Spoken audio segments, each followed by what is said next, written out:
I'm continuing my reading. What I'm doing in this series is to read through the entire standard works of the Church of Jesus Christ of Latter-day Saints. This consists of the Bible, the Book of Mormon, the Doctrine and Covenants, and the Pearl of Great Price. I am reading in a chronological order of events, not according to publication, so I will be skipping around just a little bit as I move along.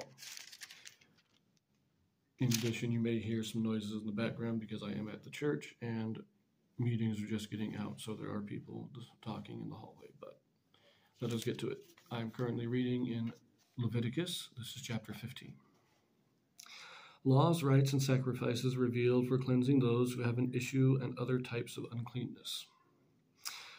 And the Lord spake unto Moses and to Aaron, saying, Speak unto the children of Israel, and say unto them, When any man hath a running issue out of his flesh, because of his issue he is unclean. And this shall be his uncleanness in his issue, whether his flesh run with issue, or his flesh be stopped from his issue. It is his uncleanness. Every bed whereon he lieth that hath the issue is unclean, and everything whereon he sitteth shall be unclean. And whosoever toucheth his bed shall wash his clothes, and bathe himself in water, and be unclean until the even. And he that sitteth on anything whereon he sat, that hath the issue, shall wash his clothes, and bathe himself in water, and be unclean until the even. And he that toucheth the flesh of him that hath the issue, shall wash his clothes, and bathe himself in water, and be unclean until the even. And if he that hath the issue spit upon him that is clean, then he shall wash his clothes, and bathe himself in water, and be unclean until the even. And what saddle soever he rideth upon, that hath the issue shall be unclean, and whosoever toucheth anything that was under him shall be unclean until the even. And he that beareth any of those things shall wash his clothes, and bathe himself in water, and be unclean until the even. And whomsoever he toucheth that hath the issue, and hath not rinsed his hands in water, he shall wash his clothes, and bathe himself in water, and be unclean until the even. And the vessel of earth that he toucheth, which hath the issue, shall be broken, and every vessel of wood shall be rinsed in water. And when he that hath an issue is cleansed of his issue, then he shall number to himself 7 days for his cleansing, and wash his clothes, and bathe his flesh in running water, and shall be clean. And on the 8th day he shall take to him 2 turtle doves, or 2 young pigeons, and come before the Lord unto the door of the tabernacle of the congregation, and give them unto the priest.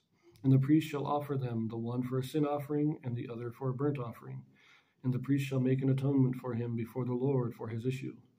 And if any man's seed of copulation go out from him, then he shall wash all his flesh in the water, and be unclean until the even. And every garment and every skin thereof whereon is the seed of copulation shall be washed with water, and be unclean until the even. The woman also with whom man shall lie with seed of copulation, they shall both bathe themselves in water, and be clean until the even.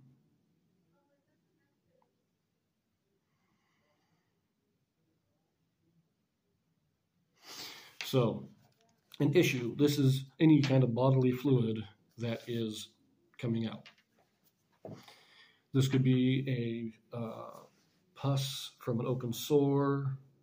It can be blood. It can be anything of that nature. If any bodily fluid, and again, once again, this is for health reasons. If you're bleeding and you sit on something and your blood gets on it, or if you have an open sore that is, like a boil, or even like a spider bite can have, the body can produce that pus to, you have all these, that's what an issue is. Let's not get too, but that's what an issue is. So as long as you have that kind of a malady, then you are unclean. Anything you touch is unclean.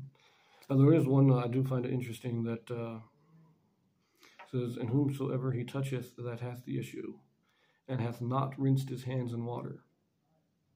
So if you sit on something that he was sitting on, all that stuff, then you're just unclean. You got to wash yourself because of the contamination. But if you want to touch the person, like a doctor, he's going to perform, he's going to help do some medical procedure, whatever. If he wants to touch the person, he first washes his hands. And if he washes his hands before touching him, it's okay. But if he doesn't wash his hands, then he has to bathe and wash his clothes and everything like everybody else. But I do find that interesting that you even have this even the God told the ancient Israelites about washing your hands in order to maintain cleanliness. So I found that interesting. Now, the seed of copulation, that is talking about semen. That is a man who, we don't want to get into too much of that, but this is sexual stuff here. So, and again, a man and a woman who have sex are unclean until the even. Now, unclean doesn't mean evil, doesn't mean wicked. It just means that you cannot participate in certain religious ordinances until the even. That's all that unclean means, really. So if you're going to have sex with your wife, you can't then go to the temple and perform sacrifices because you are unclean until the even. So you have to wait. You have to bathe and wait until evening before you can participate in these religious ceremonies. Anyways, verse 19. And if a woman have an issue, and her issue is in her flesh be blood, she shall be put apart 7 days, and whosoever toucheth her shall be unclean until the even. And everything that she lieth upon in her separation shall be unclean. Everything also that she sitteth upon shall be unclean. And whosoever toucheth her shall wash his clothes, and bathe himself in water, and be unclean until the even. And whosoever toucheth anything that she sat upon shall wash his clothes and bathe himself in water, and be unclean until the even. And if it be on her bed, or on anything whereon she sitteth, when he toucheth it, he shall be unclean until the even. And if any man lie with her at all, and her flowers be upon him, he shall be unclean 7 days, and all the bed whereon he lieth shall be unclean. And if a woman have an issue of her blood many days out of the time of her separation, or if it run beyond the time of her separation, all the days of the issue of her uncleanness shall be as the days of her separation. She shall be unclean. Every bed whereon she lieth, all the days of her issue shall be unto her as the bed of her separation. And whatsoever she sitteth upon shall be unclean, as the uncleanness of her separation.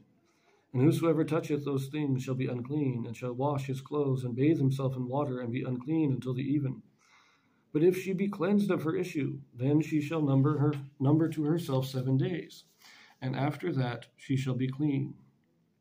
And on the 8th day she shall take unto her 2 turtles, or 2 young pigeons, and bring them into the priest to the door of the tabernacle of the congregation. And the priest shall offer the one for a sin offering, and the other for a burnt offering.